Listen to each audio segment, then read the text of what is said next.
Well, welcome back to the One Big Thing podcast. I am Steve Campbell, your host. Today, folks, is going to be a special edition. Today, August 16th, actually marks my birthday. I'm celebrating my 37th birthday, and I'm going to be quite honest. I don't really know what you do at 37 years old. It's typically not a birthday that is receiving many accolades or opportunities. It's not one of the big birthdays. We're a couple years away from 40, I know that. But as I thought about my birthday and at 37, what do I want? I began to think about what I could do with this show, and I thought would be a cool concept, if you guys are open to it as listeners, is to every 5 episodes take some time to kind of recap what I, of the host, have heard from the amazing guests that I've had through my first 5 episodes.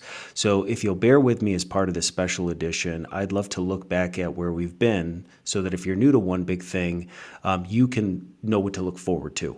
If you're brand new to the show, this is an interview-style podcast where every other week I release an episode from people from all walks of life, and I have had some incredible guests early on in the infancy of this show, and a big part of it is a thank you to the guests who have all been brave enough to come onto this show, to open up, to share things about their life, to really want to connect with you as a listener, but to really thank you listeners too as well.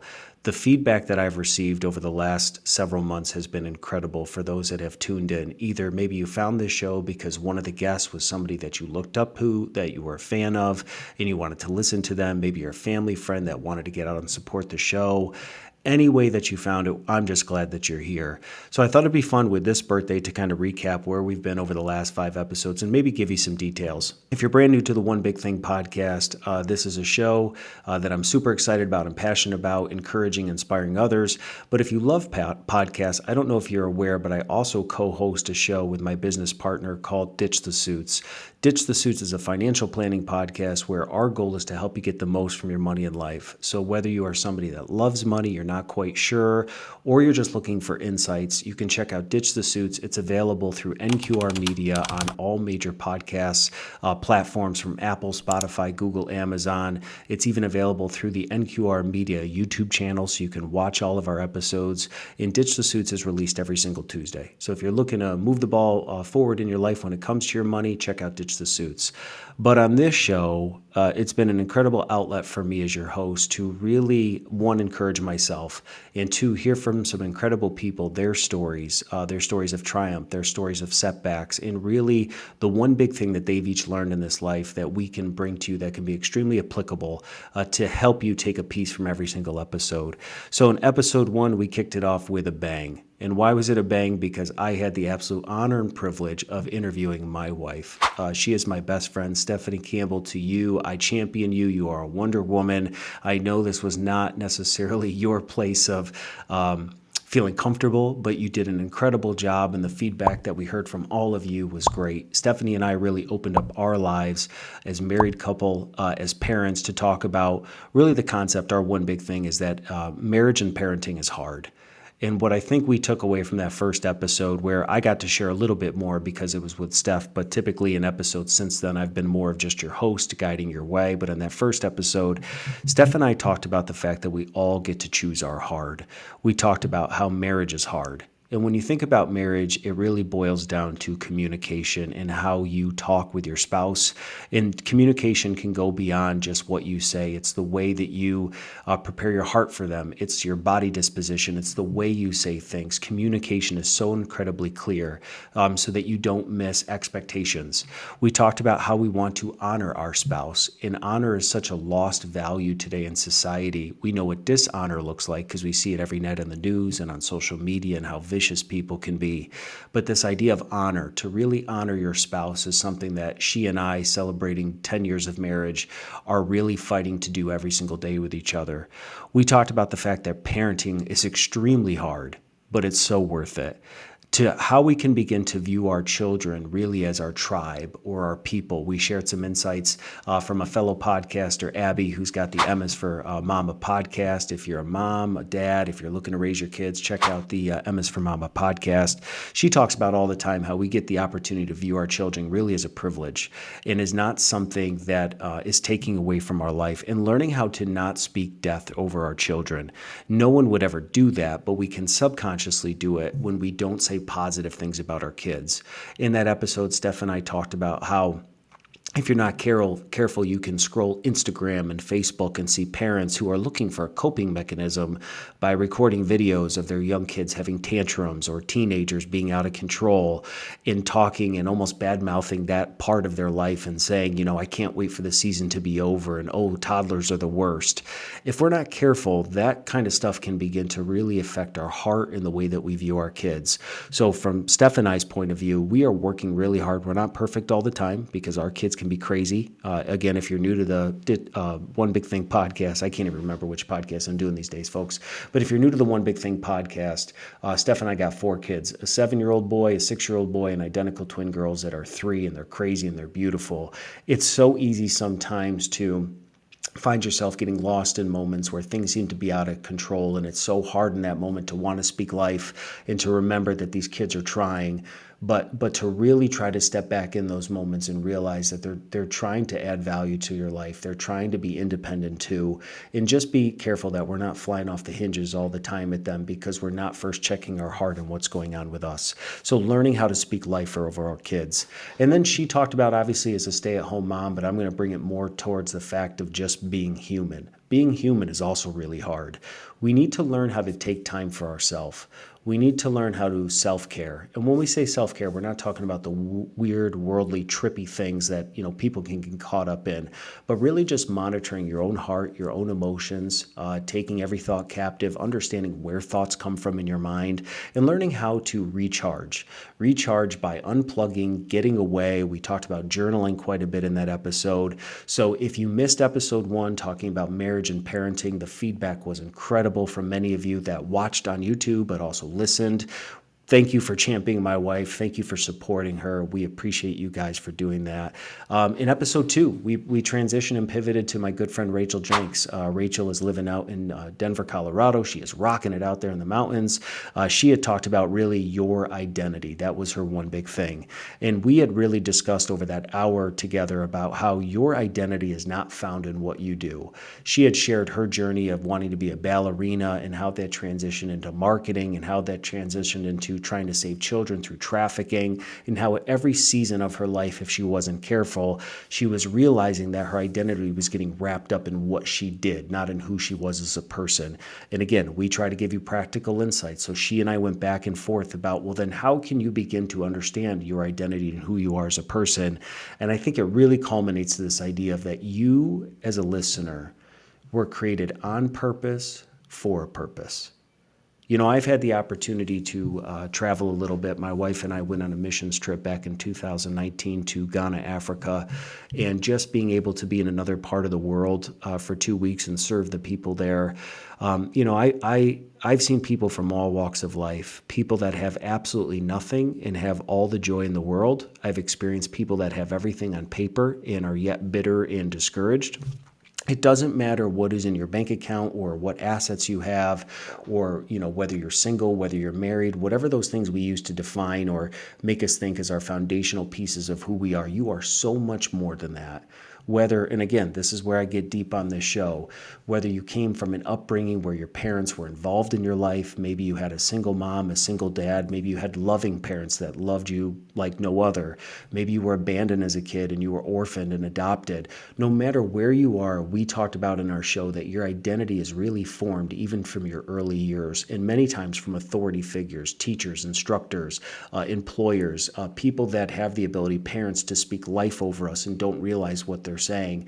And so if you're not careful and you're not aware, you need to spend some time thinking about, man, where does some of this stinking thinking come from? I could be in the prime of my years, married with kids, have everything on paper, but there's still these trains of thoughts that I don't know where they came from that tell me I'm not good enough, that I'm not enough. You need to park right there for a minute and really think back in your journey over all these years on, man, where did these thoughts come from? Because as Rachel said, she had a teacher when she was in middle school in her art class that told her, Rachel, you're really not meant to do art in this life. You're just not any good, honey.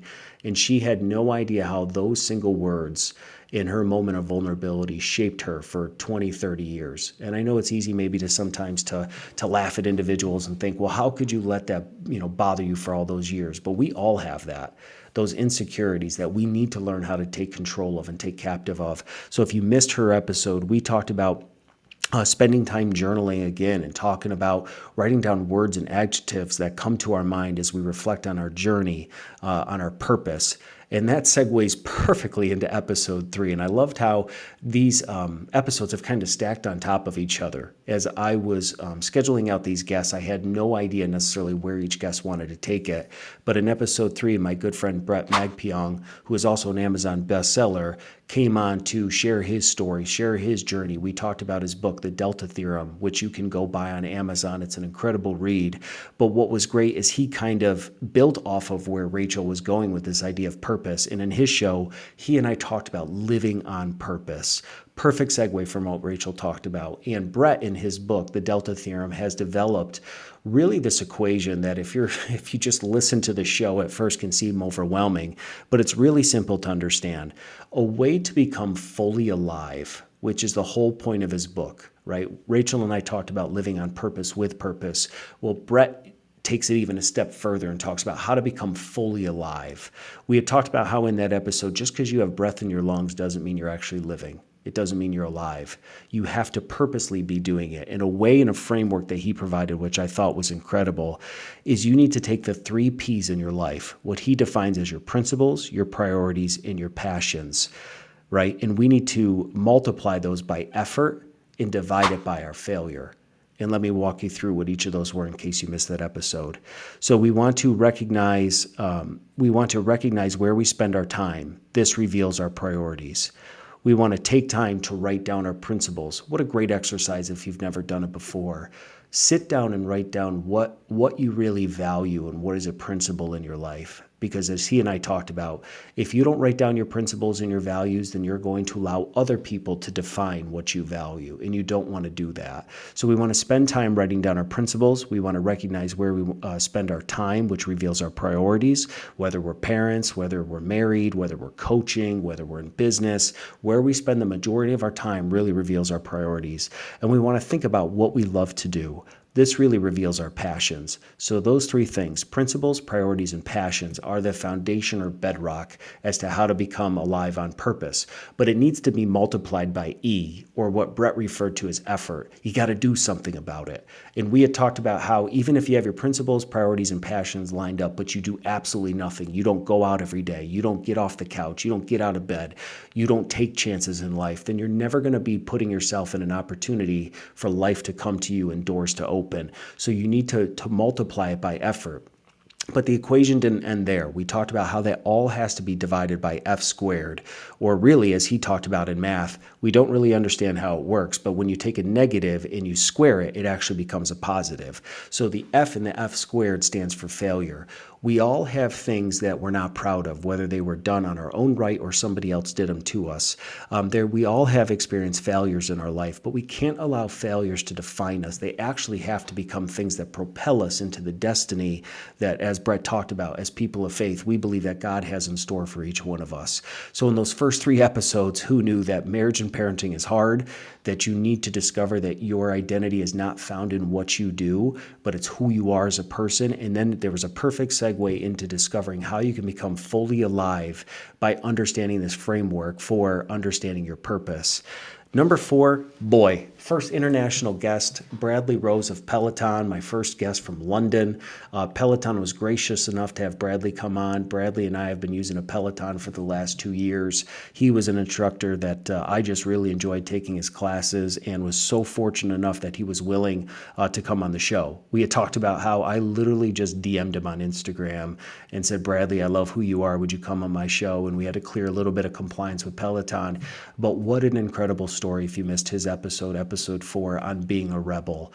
And why is it called being a rebel? Because Bradley, boy, oh boy, he has got a prolific fan base called the Roses Rebels, who, when I was doing my due diligence leading up to the show, discovered as 15, 16,000 strong Peloton riders that truly love their Sherpa in Bradley Rose. And when we came on, Bradley talked about being a rebel and what that means to him as he was dealt a hand of having a stroke in his 30s, really at the pinnacle of his health. He was teaching and instructing boxing in New York City, had just gotten done with a class, got all done. When he came outside, he didn't know where he was. He was delirious. And what they discovered is through doing a lot of tests, they discovered that he had a stroke because he had 2 holes in his heart that he was born with. And so, man, you talk about a hand of cards that he didn't expect to come, but how he had an opportunity through that, again, a long journey to recovery. He had doctors that had told him he would never recover, he would never work out again. Bradley had walked us through really this heroic story of how he has still had to deal 5 years later with some setbacks, going through COVID, what that was like being, housebound and not being able to see what he calls his mates, his friends, and being able to do life. It was an incredible story of how he still has lingering effects from the stroke today, but that doesn't stop him from getting on the bike. He might not always feel like getting on that bike and giving his best, but he knows that there's others that are out there depending on him, and these Roses Rebels and other Peloton members that need him to bring his best.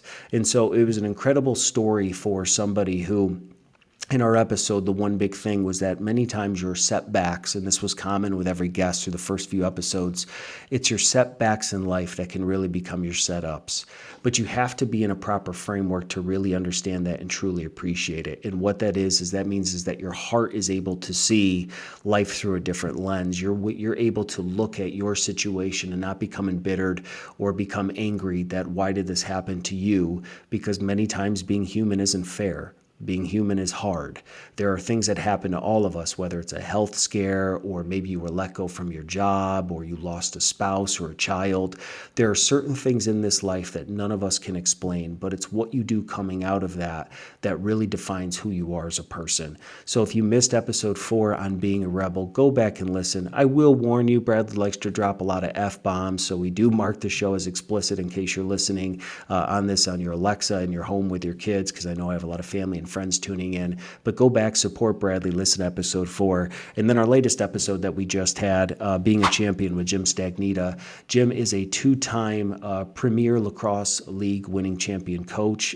He and I were connected in many ways as he recruited me out of high school to play lacrosse at Rutgers University, where I played for him under 4 years. I also had an opportunity in the last 2 years of my life because I had been dealt a bad knee injury that really derailed my entire college career. My last 2 years playing under coach, I actually had the ability to be a player assistant coach. So I've had experiences both as a player, coaching alongside of him. And this was a fun, over decade-long reunion of him and I coming on screen and talking about life. And what an incredible episode. Jim did a masterful job talking about his career and how he's been in coaching for over 30 years, but really experienced the high watermarks of winning championships at the later parts of his his coaching career at the highest level in the Premier Lacrosse League. Jim is the coach of the Whip Snakes, which if you're not sure of lacrosse, go Google it. Look up Jim Stagnita. An incredible person. Talked about his leadership consulting through Prodromos Leadership and how he speaks to corporations and leaders, taking what he's learned on the playing field into the corporate room and how we can lead others. A couple of key points that I wanted to leave with you from that show in case you missed it. Go back and listen. But we have to be careful not to let our wins and losses define us. Again, I'm not sure if you listened to Rachel's episode, but his story really resonated pretty clearly with what Rachel also talked about, which is where identity comes from. Learning how to lead others effectively. You want those following you to follow your example, to have the room and space to innovate. And he talked about a lot of that, where early in his coaching career, he desired and demanded obedience from his players, which is great until his players became robots and didn't know what to do in lacrosse games when the opposing team came out and didn't do what they were supposed to do, and how that was a great life lesson for him as a leader, that yes, we desire obedience, but we also want people following us to follow our example and to be able to have the space to innovate and to make mistakes. And when they make mistakes, not to come down on them and derail their potential, but to understand why did this mistake happen and talk it through, and to know that you will be there as a leader, whether you're a coach, whether you're a parent, whether you're a spouse. But he gave us this unbelievable framework like Brett did. in episode 3 where Jim talked about how we all need to learn how to develop empathy. And what I would say, if the last few years have taught me anything leading up to this 37th birthday, it's that I have never walked in other people's shoes. I have no idea what other people go through. I can try to understand, or I can take the time to really recognize that, man, this has been hard on you, or I've never really understood what you've gone through. Developing empathy is an incredible virtue that I wish all of us had, but it takes time. It takes intentionality. You have to be willing to listen, and that was something that Jim talked about. So we want to learn as leaders, as spouses, leaders of our household, leading our kids in the workplace, how to develop empathy. But we all need to learn humility. Humility isn't something that we're all born with. You don't just get, born and you have humility in your life. It's actually probably something that we all have to learn and develop. It's a skill set to really be able to understand and have the graciousness to see where people are at, to not live with pride or be arrogant, but to really have a humble heart that is willing to lower yourself in front of other people, even those you lead, to try to understand where they're coming from, and have the ability to say, if the door is always open, then really let it be open. Don't let those just be words that we throw around and mince way too short. And we kind of talked about this too, but just learning how to listen. Really learning how to listen and not be trying to think of a solution as somebody's opening up and confiding with you, but to really be able to try to put yourself in somebody else's shoes, understand where they came from, and the wisdom that Jim shared over these 30 years from being a first-time coach up to what he's doing now. He had talked about being willing to listen to his players, even mid-game, and understand that he's still the leader. But if they're seeing things on the field that they want to bring to his attention, things that can give them an advantage, then why wouldn't we want to, as leaders, want to have the same heart that's open to the people that are following us? One of the great points that Jim left us with is how we need to learn as leaders how to judge the action and not the actors. He had talked about how over the years he's had players that have played under him that have made some pretty big mistakes. That was their own fault. He talked about how we can't, turn a blind eye to it, but how we have to recognize that these things happen. But we can't allow us to judge the person. We have to judge the action. So judge the action, not the actor, because what that does is that creates trust, that you're willing to acknowledge that you really screwed up, but you know what? I'm willing to walk through this with you. And so again, why did I bring this to you? Today's my birthday. I think these lessons are worth their weight in gold. You have heard from stay-at-home moms. You have heard from business leaders, championship-winning coaches, influencers. I have a lineup all the way built out over the next few months of guest speakers that are going to come on that are going to absolutely rock this thing. But I wanted to share this recap with you. And if you like this style, every 5 episodes, me coming on, taking anywhere from 10 to 25 minutes to recap these episodes, please reach out to me. Connect with me at Steve Campbell PR on Instagram and on Facebook. But if you guys want to do me a favor for my birthday, what would mean the world to me, many of you have done this already, but if you're an Apple Podcast listener, I would love for you to get on and subscribe to this show. But not only subscribe, but leave a 5-star rating and write a review. I'm not begging you to do it. It would just mean a lot to me. And the reason I do that is after podcasting for almost 3 years now, when you have reviews and ratings on your show, Apple recognizes that your show means business, that it's a show that people want to listen to, that they will begin to actively promote the show on your behalf, because the more ratings and more reviews you have, the higher up the charts it's going to move. So for my birthday, again, I don't know what you really do at 37, but if you guys want to make my day, please get onto Apple Podcasts, leave a rating and review, but also subscribe to our YouTube channel at NQR Media. And if you guys have guests that you would love, that you're connected to, that you'd love to hear their story, I'm only as good as the people I know. So if you want to reach out to me at Steve Campbell PR on Instagram or on Facebook and let me know who you know that I should be listening to or interviewing, by all means, reach out to me, because you're only one connection away from having your world blow absolutely wide open. And I'm leaning on all of you to find out who you know that I should know. So as the host of this show, the one big thing, I want to thank all of you for being a part of this journey early on. Buckle up. We have some great guests upcoming. Again, I had mentioned that if you love podcasts, check out my other show, Ditch the Suits, that I'm a co-host of, was named your 2023 Best Podcast of the Year by Quill Inc. And just many thanks from me as the host of the show. Keep listening, share these links, share them with friends. Appreciate all of you. Thanks for the birthday wishes, and I hope you guys have a great rest of the day.